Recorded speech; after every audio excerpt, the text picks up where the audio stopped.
Yo, Piaz, did you make this?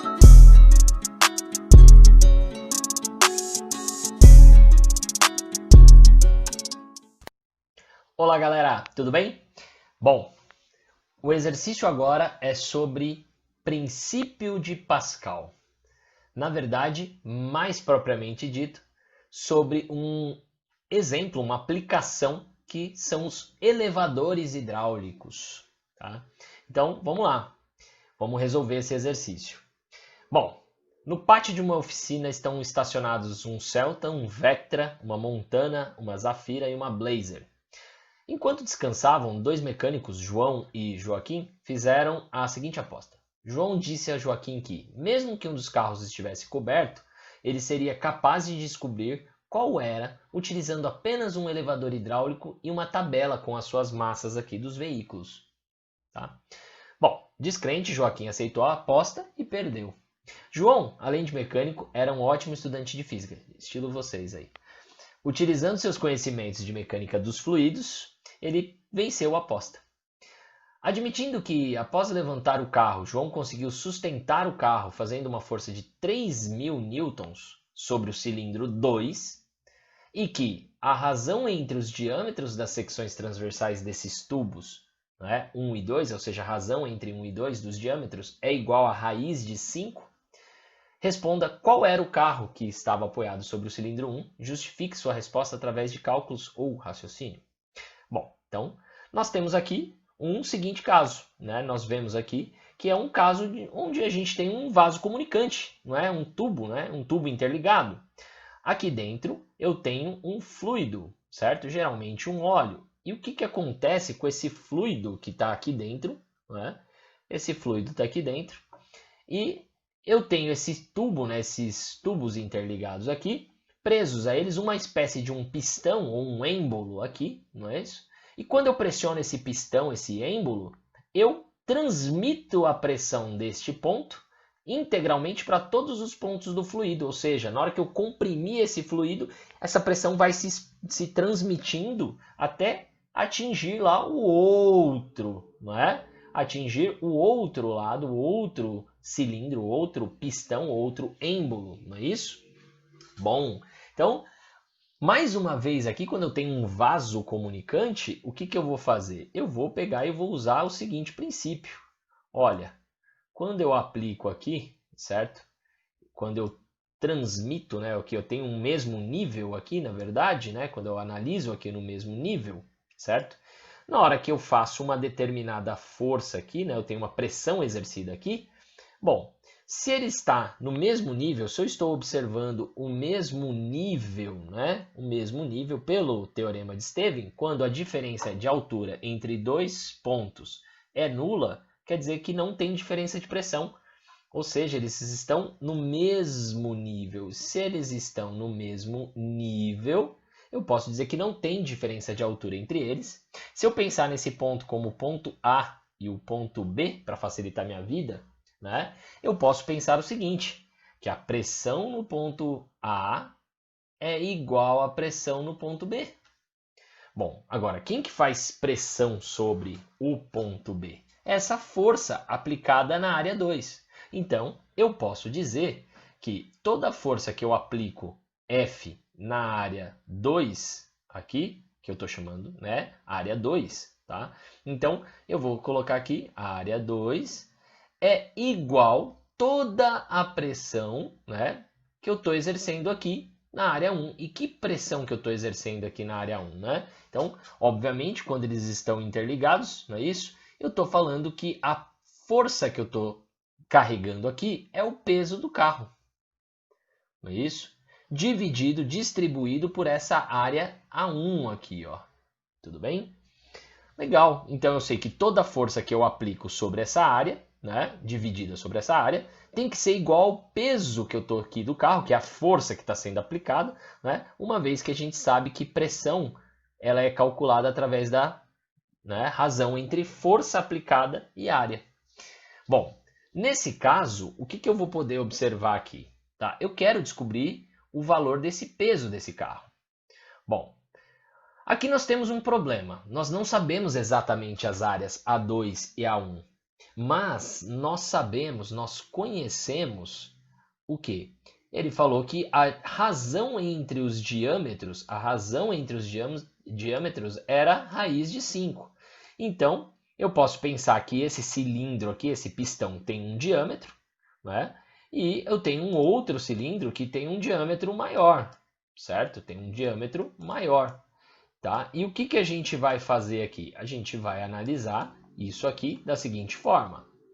Bom, ele está dizendo que o diâmetro desse cara aqui, ó, A2, certo? Que eu não sei qual é, portanto vai ter um determinado R aqui. Um raio que eu não conheço, eu não sei qual é o diâmetro dele, né? Mas eu sei que ele tem um raio R. E quando ele olha aqui, o raio dessa outra, né, desse outro cilindro aqui, desse outro pistão, né, vai ter um valor diferente. Tá? Vai ter um raio diferente. Esse aqui é o raio do cilindro 2 e esse é o raio do cilindro 1.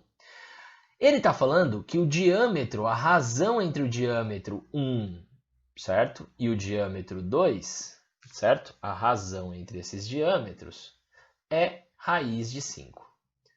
Bom, se a razão entre os diâmetros é raiz de 5, isso significa, obviamente, que a razão entre os raios também é raiz de 5.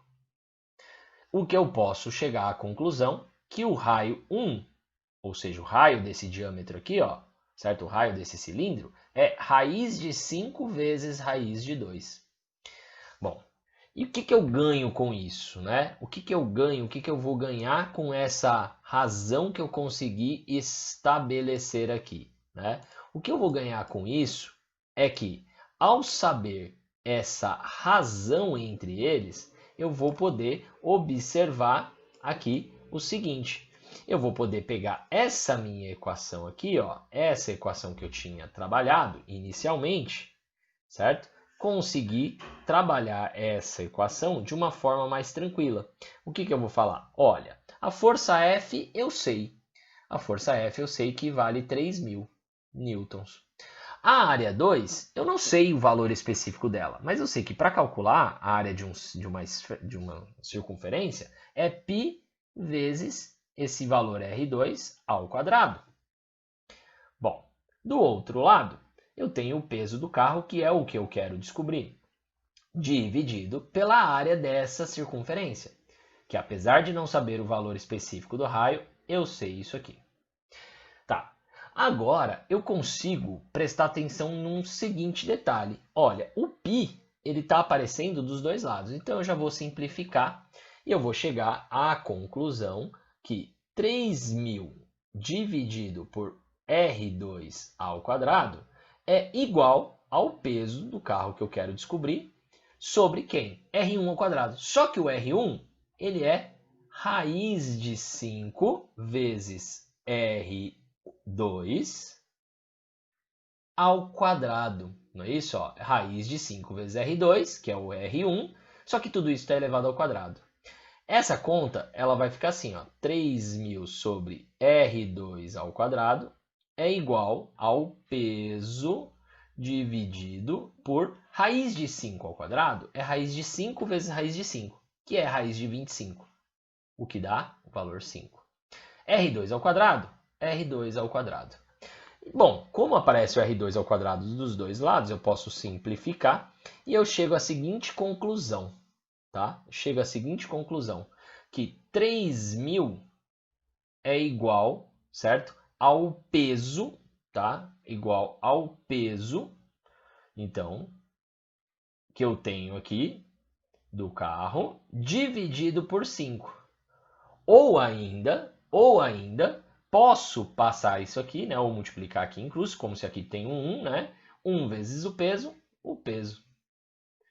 E isso vai ser igual a quanto, galera? Vai ser igual a quanto? Bom, 5 vezes 3.000 vai dar 15.000. Logo, eu posso pegar essas informações todas aqui, ó. Deixa eu colocar ela um pouquinho para o ladinho. E vou chegar à conclusão que o meu peso é 15.000. 15.000 newtons. Tá, notem que aqui eu achei o peso e não achei a massa, né? Eu determinei o peso do carro. não é isso? Determinei o peso do carro. Tá, mas nós sabemos que peso é um produto entre uma multiplicação, não é isso? É uma multiplicação, massa vezes gravidade tem que dar 15.000. Como nós sabemos que a gravidade vale 10 metros por segundo ao quadrado, então basta pensar, olha, se eu dividir esse 15.000 por 10, eu vou descobrir a massa, ou seja, a massa do carro era de 1.500 kg. Logo, a gente está falando que o carro que estava escondido aqui era a Zafira. Bom, o que a gente fez? Usou aqui o princípio de Pascal para resolver esse problema. Professor, dava para resolver de um jeito mais tranquilo? Dava. Bom, a primeira coisa que eu tenho que observar aqui é que a razão entre os diâmetros, ou seja, entre os raios, era de raiz de 5. Mas se eu for olhar bem, a razão entre as áreas vai ser de 5. Por quê? Porque como eu vou calcular a área é πr ao quadrado, não é isso? Esse r elevado ao quadrado, ou seja, a raiz de 5 elevada ao quadrado, quer dizer que vai me dar quanto? Vai me dar um fator 5. Então quer dizer que a razão entre as áreas é de 5 vezes.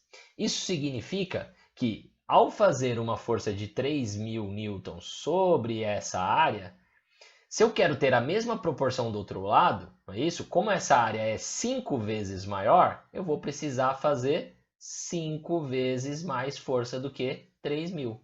Logo, eu vou ter 15.000. Poderia ter pensado somente olhando, observando a razão entre as áreas. Tudo bem? Bom, então, exercício resolvido, tá? Prestem sempre atenção, não é? Então, essa é uma característica muito importante que a gente tem que perceber. Se essa área aqui, olha, ela é 5 vezes maior, significa que a força que você vai ter que fazer para ter a mesma proporção, para ter a mesma pressão, também vai ser 5 vezes maior.